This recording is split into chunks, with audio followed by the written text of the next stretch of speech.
The $1 billion business of Formula One. Formula One is the name that has changed the world of motorsports like nothing else. As far as sports go, Formula One is relatively simple and easy to fall in love with. After all, it's no easy feat to become the fastest motorsport this world has ever seen. Formula One includes a series of car races that are held at different venues all over the world. The league is restricted to open-wheel, single-seated four-wheeled autos and is one of the most watched events of all time. The F1 industry currently generates over $4 billion a year. But how exactly did Formula One turn car racing into a billion-dollar business? Before we continue, make sure to give this video a thumbs up, subscribe, and hit the bell icon for future notifications. Let's begin. Any fan of Formula One will immediately know the likes of Lewis Hamilton and Michael Schumacher, or Mercedes and Ferrari, big names in Formula One paddock. However, very little people know the history and how it all started. And for that, we have to turn back the clock to find out where it all began. The roots of Grand Prix racing go back to the European racing scene that emerged in the 1920s to 1930s, the interwar years. During this period, there was little to no limitations as to what types of cars could enter these European races, which not only made racing unfair, but also resulted in some seriously fatal accidents due to the lack of safety measures which we love so much today. Yes, I'm looking at you, holy halo savior of drivers. It was due to this that race organizations laid out a set of rules, the formula, that were put into place that the constructors, drivers, and mechanics strictly had to follow in order to participate in the World Championship. And it was all going pretty well until, well, the war happened. Obviously, races could not be held as tracks were getting bombed left, right, and center. Thus, the racing was halted till after the war ended. After World War II, the governing body of the sport, the FIA, reintroduced a set of rules that to limit the size and the power of the cars participating in these races, which helped to level the playing field amongst the teams. The idea of Formula One was agreed upon by the FIA in 1946, which was the same year as the first F1 race, the Turin Grand Prix held in Italy. Although this race wasn't a championship race, it was still celebrated as a milestone for the motorsport industry. But it wasn't until 1950 at Silverstone, the historic Formula One track, where the first World Championship race would be held. And that year, Formula One crowned its first world champion in the form of Giuseppe Farina, an Italian driver driving for Alfa Romeo. Even though only 7 of the total Grand Prix races counted to the World Drivers' Championship, it was a historic year, as that was the year when the fundamental structures that led to the Formula One we know and love today were put in place. As the years went by, the rules and regulations governing the sport evolved, particularly as Formula One teams were constantly pushing the boundaries of what was possible. And it was because of that that Formula One races have morphed into one of the most expensive sports in the world. However, even though the race calendar as well as the races itself became a thing of the norm, the business side of things were still not up to par, and that is where Mr. Bernie Ecclestone comes in. After a successful career in property, Bernie returned to motorsport in a management role, making his first entry into Formula One, and was involved in team ownership until 1978 when he formed the Constructors Association in 1974 and became its chief executive 4 years later. Not only did Ecclestone help F1 grow, he also increased the stakes in terms of popularity as well as the prize money awarded to winners. While the FIA laid the foundations for F1, it was Ecclestone who truly turned it into the billion-dollar business that it has now become. In the early 1970s, Bernie Ecclestone rearranged the management of Formula One's commercial rights to make the business more profitable. In order to do that, he bought the Brabham team to gain a seat on the Formula One Constructors Association, or FOCA, later becoming its president. Until Ecclestone, circuit owners controlled many aspects of the sport, and this was not good for business, as it meant that the majority of the profits went to the circuit owners. However, under Ecclestone's rule, he started putting heavy emphasis on the way F1 teams negotiated their own terms, thus retaining more of the profits for the Formula One organization. Going back to racing, non-championship races were extremely common pre-Ecclestone. However, around 1983 under Ecclestone's leadership, these races were discontinued because they were resulting in a loss for the business. And being a savvy businessman, Ecclestone could not let that happen. As far as the operations of F1 are concerned, the sport obviously very heavily relies on the cars that are involved in the racing. To further increase the safety of the sport as well as level the playing field, Ecclestone dictated that the manufacturing of F1 cars go through multiple stages of development and testing, constantly improving on the previous year's concepts.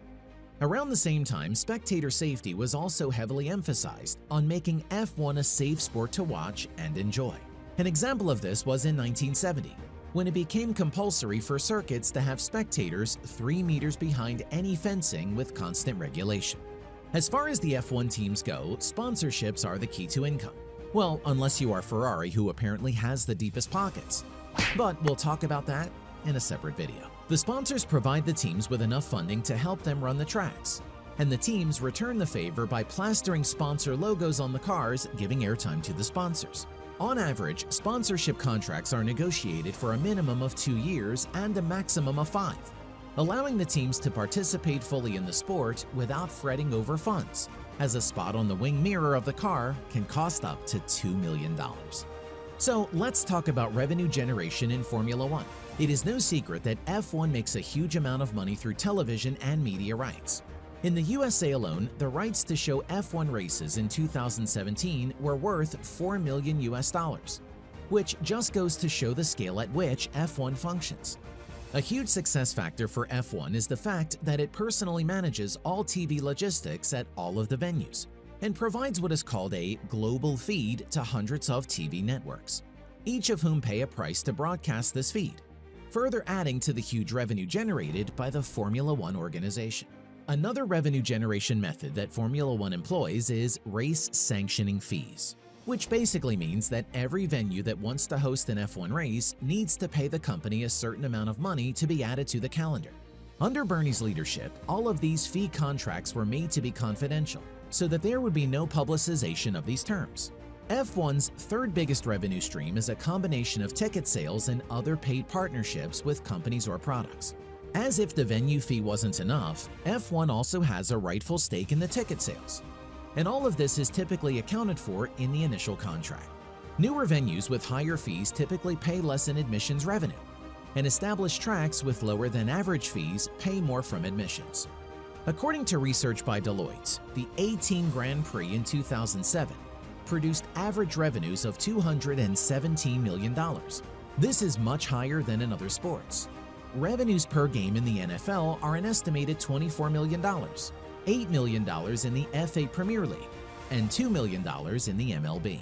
As far as the drivers are concerned, they make their money through a fixed salary from their teams, but they are also free to take on any endorsements and brand deals.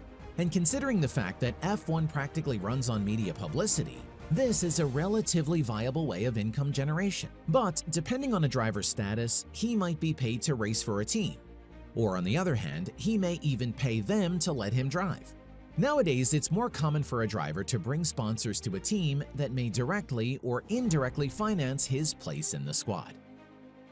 In 2017, Formula One was taken over by Liberty Media, a cable television conglomerate from F1's parent company Delta Topco, from a consortium led by the private equity firm CVC. The deal reportedly cost Liberty over $300 million US, but it was definitely worth it, considering that F1 is an internationally recognized sporting organization. Under the leadership of billionaire John C. Malone, Liberty started off by buying a few stakes in the decades-old racing series, and the deal ultimately ended with Liberty fully replacing Bernie with Chase Carey, who rebranded F1 for a more modern image in the media, with a theme tune, an esports series, Formula 2 and 3 championships, a YouTube channel, and an ever-increasing pool of Formula One fans under its belt. F1 is definitely ready to make its mark internationally, further increasing its brand value around the world. Business does not stop just there too, as in the summer of 2012, as a subsidiary of Liberty Media Corporation, Formula One got listed, further increasing profits generated by the Formula One property, allowing regular people like us to get in on the Formula One action in a different way by buying a piece of the business. As of 2020, Formula One has been valued at a grand total of £5.7 billion, following the sale of a 21% stake in the sport to 3 investment companies. Formula One currently has 10 teams competing, each of which generate unbelievable revenues for the company through a number of different streams. The F1 World Championship is one of the most widely watched sports events in the world, with 580 million unique viewers a year. And expansion under Liberty Media does not seem to stop there. In the last few years, there have been races in Singapore, China, Turkey, and West Asia for the first time. The Indian Grand Prix is the latest emerging market addition. Through adequate marketing techniques, the sport practically runs on sponsorships and will continue to work on this successful business model for the many years to come. Through constantly embracing change and working on developing technologies, F1 has grown into one of the most profitable sports of all time. So tell us which F1 team is your favorite, and we'll be sure to cover that team in a future video. If you enjoyed this video, make sure to give it a thumbs up, subscribe, and hit the bell icon to be the first to be notified of new videos. Be inspired, and we will see you in the next one. If you would like a more in-depth look at how some companies make their money, click the video on the left. Or if you would like to find out about other companies that were able to scale up their business empires into massive giants, click the video on the right.